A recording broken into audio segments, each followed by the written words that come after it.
Bom dia, Márcia Araújo. Bom dia, Vanice. Vamos falar aqui justamente sobre isso. Quer dizer que essa geração que está ali com o propósito de viver como se não houvesse amanhã, está certa financeiramente falando? Como é que ela lida com o dinheiro?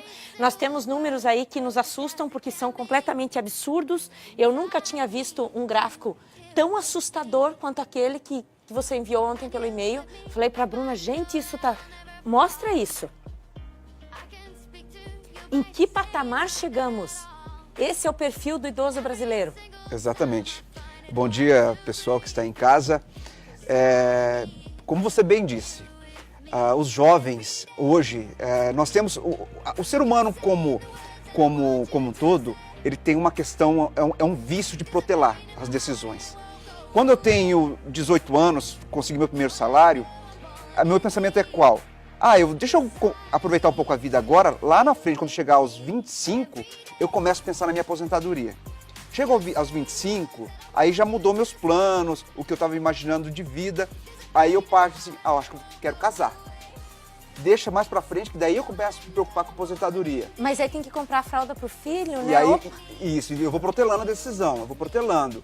Aí chego aos 35 anos, aí já começo a me preocupar com a faculdade do filho. E vou protelando a decisão do meu futuro financeiro, da minha previdência, de como eu vou estar quando eu chegar na melhor idade. Porque a gente trata o idoso, né, quando a gente chega aí na casa dos 60, 65 anos, com a melhor idade. Mas só 1% dos idosos no Brasil consegue se dizer, sou independente, não dependo do outro. Quase metade, como vocês viram ali, depende dos parentes para viver, 28% depende de caridade e a outra parcela lá precisa trabalhar para se sustentar.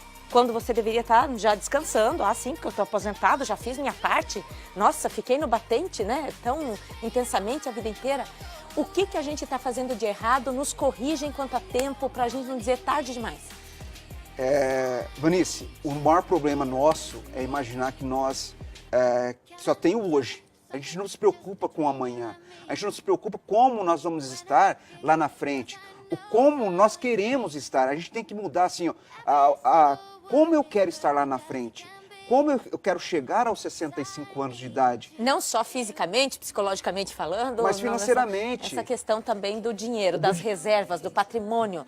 Aí a pessoa pode dizer, mas eu estou tranquila porque eu tenho um emprego com carteira assinada e eu sei que a minha empresa repassa lá para a Previdência um valor X por mês, o mínimo do INSS. Se chegar lá na frente, vai receber quanto por mês para se manter? Vanice, olha só que interessante. Então, de 11% do que nós que somos CLTs, as pessoas que são registradas contribuem, então de 11% que sai do seu salário e vai para o INSS. Porém, o INSS no Brasil, ele é um sistema de caixa, onde quem trabalha hoje sustenta os aposentados. Então, o velhinho que está recebendo hoje sua aposentadoria, quem paga ele sou eu. Esse dinheiro não fica reservado no meu CPF, então não é destinado para mim esse recurso. Então, não é uma poupança. Não é. Então, a força laboral hoje é que banca quem está recebendo hoje o INSS.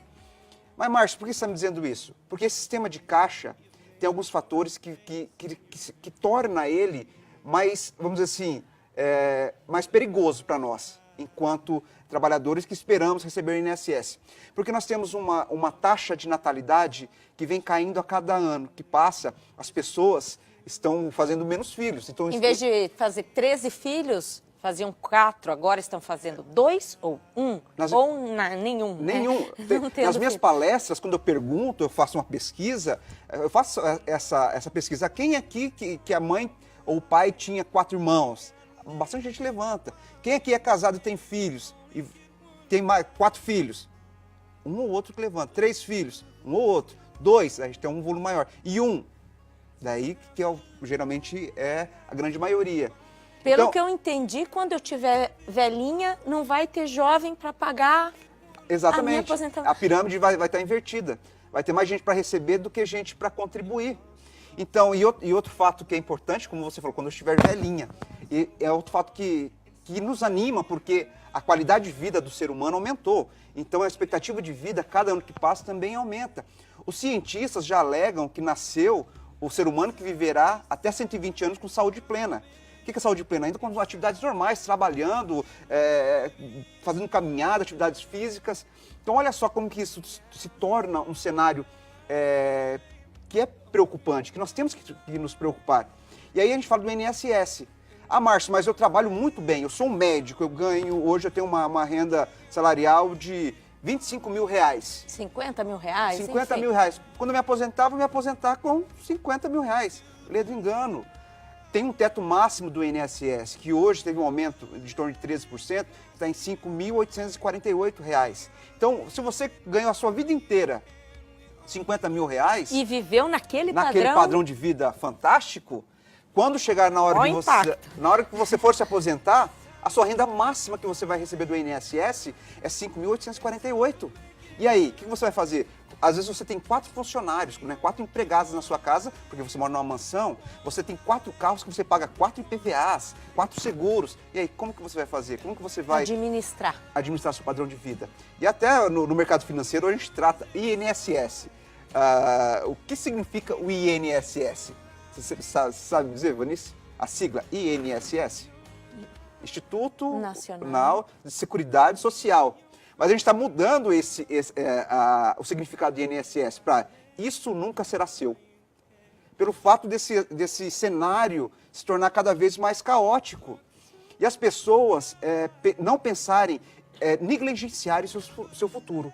As pessoas não olham para o futuro e não desprende para o seu futuro a atenção que ele merece. Como viver bem, então, hoje? Ter, né, uma rotina legal, até com dinheirinho para o lazer, para me divertir no final de semana, para passear com os filhos, enfim. E sim reservar algo que me dê essa tranquilidade no futuro. Sim, Vanice. Que estratégia a gente usa? O que previdência privada? É segura? Lógico. Quando a gente fala assim, falar com um jovem sobre previdência, sobre aposentadoria, o jovem fala assim, nossa, que cara chato, ficar falando, né? Que papo mais careta, né? Ficar falando de aposentadoria. Só que o que a gente sempre ensina em educação financeira é o equilíbrio. Você tem sempre que separar, por exemplo, eu consegui fazer uma reserva financeira, e dessa reserva você vai separar em 3 pedaços. Coisas de curto prazo, que são para as emergências, do médio prazo para algo que é mais substancial, de maior valor, que você, igual trocar de carro, dar entrada num apartamento, e o longo prazo, que aí no longo prazo, aí nós vamos tratar com a aposentadoria, para a aposentadoria. Então a gente vai tratar nesse sentido. Então, sempre, tudo que você consegue reservar, divida em 3 pedaços. Investimentos de curto prazo, médio prazo e longo prazo. E aí, como você disse sobre a previdência, eu não gosto de falar sobre o produto previdência, mas gosto sim de falar sobre o verbo, né? O verbo previdência, que vem de se precaver, ser prevenido, né? Então olhar para o futuro, ser cauteloso com o seu futuro. Então, dentro dos produtos de investimento que nós temos vários produtos, nós temos títulos do governo atrelado à inflação, que é um produto muito indicado para esse meio. Nós temos recibo de depósitos cooperativos, né, que são os recibos das cooperativas de crédito, CDBs de banco de longo prazo, que pagam mais porque você deixa o seu recurso. Temos alguns fundos de investimento, porque o plano de previdência em si tem que tomar alguns cuidados, como tem alguns planos que, além da rentabilidade não ser tão boas, tem muitas taxas, taxa de administração, taxa de carregamento, que você fica contribuindo com ele e quando chega na hora de, vou receber, vou resgatar, quando você vê, tem uma surpresa desagradável, porque não é tudo aquilo. Você fala assim, Márcio, mas qual é o ponto positivo de um plano de previdência privada? Às vezes é a forma compulsória que você se obriga a guardar dinheiro todo mês. Mas se você já é educado financeiramente, que consegue... Já tem controle da situação? Tem outras alternativas mais interessantes. Não descartando a previdência, mas você pode fazer uma mescla de produtos. Previdência, fundos de investimento, RDCs. Comprar um imóvel? Imóvel, daí tem que saber utilizar a estratégia para comprar imóvel.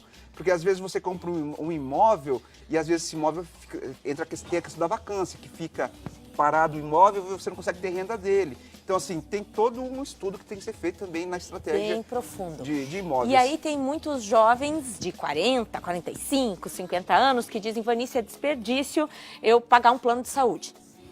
Porque eu tenho meu patrimônio também, se precisar, numa urgência, eu me viro. Até que ponto isso faz sentido?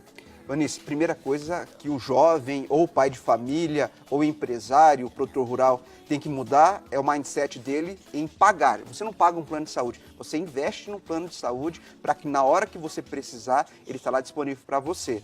Porque não tem como não falar de pessoas com mais de 60 anos e doenças, um probleminha aqui, outro aqui, um check-up, um exame e as surpresas, né?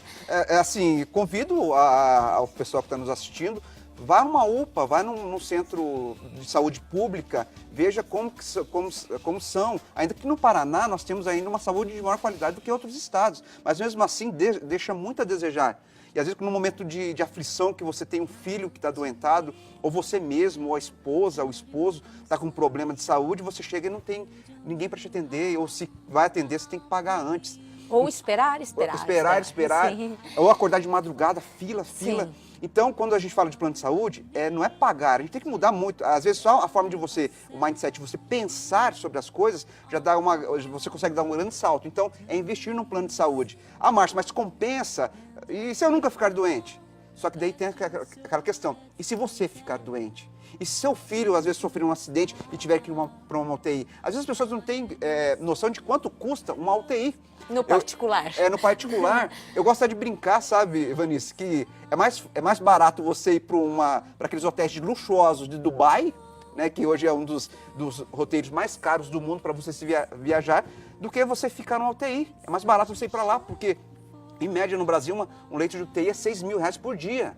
Então faça a conta, se você ficar 10 dias, se um parente teu, um ente querido ficar 10 dias no UTI, quanto que vai ficar? Aí você faz a conta, se é barato ou se é caro você pagar um plano de saúde. Então, Vanice, o recado que a gente tem que deixar sempre para as pessoas é olhar com carinho para o futuro. Coloca o gráfico de novo, por favor, Leandro. 1% só dos idosos brasileiros. Independente. Quase metade dos idosos no nosso país aqui, que é imenso, depende ali de parente para sobreviver, 28% dependem de caridade e os outros são obrigados a trabalhar. E esses outros aí que são obrigados a trabalhar para se sustentar depois dos 60 são 25% dos idosos. Então, né, respira fundo e toma uma atitude. Exato. Mexa-se. Utilizando ainda esse gráfico, e é uma questão ainda que os aposentados ainda têm um agravante, porque às vezes tem netos, tem filhos que ainda forçam, né? Fala, vô, me empresta um dinheiro. Ah, não tenho dinheiro. Pega da aposentadoria do senhor consignado, que ainda prejudicam ainda mais esse idoso. Porque daí pega os créditos consignados, é descontado já em folha, e às vezes esses 990 e poucos reais, que é o salário mínimo que ele recebe, ainda é reduzido por causa desses créditos consignados que às vezes os parentes forçam esse idoso a pegar. Então também um recado para os idosos que estão... Ficarem espertos. E se o neto vir, se o filho falar, pai, vô, pega um dinheiro para mim da sua aposentadoria, descontado por mês, que eu pago para o senhor. Fala, não, vai trabalhar, vai cuidar do seu dinheiro, que eu já tenho aqui todo o amor do mundo para dar, mas nessa parte você não mexe. Exatamente, né? Saber dizer não também. Exatamente. Muito, muito obrigada, Márcio. Poderíamos ficar aqui conversando, né, sem limites mesmo sobre isso, mas pelo menos a gente já fez com que o alerta, né, que o pessoal mande um recado para quem não assistiu a entrevista, depois compartilhe pelas redes sociais, marque lá quem precisa ouvir essa conversa, dá um jeitinho, né, de acrescentar algo na vida do outro também, que é a maior missão do nosso Viva Bem com esses parceiraços. Beleza. Obrigada, Márcio.